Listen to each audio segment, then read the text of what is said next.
Ito na ba? Ito na ba ang henerasyon natin ngayon? Ito na ba ang kalayaang pinaglaban ko?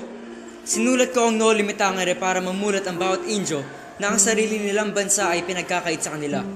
Ang aklat na ito ay ang manifestasyon ng aking bayang bulag at bingi sa katotohanan. Ako na si Maria Clara, maminahal si Ibarra.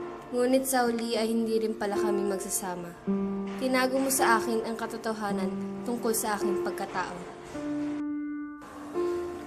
Sa librong ito ay sinisimbolo ko ang bansang Pilipinas.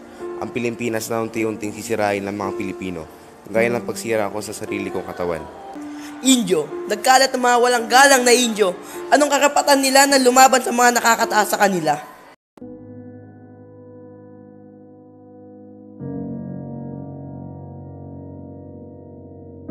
Kinakailangan ko magmukhang tanga sa harap ng mga tao upang matigil na ang kahibangan nila.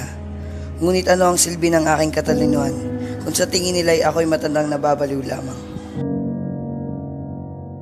Inapi, nawalay sa mga anak, pinagsamantalahan at pinagtawanan hanggang sa dulo ay pait pa rin ng aking naranasan.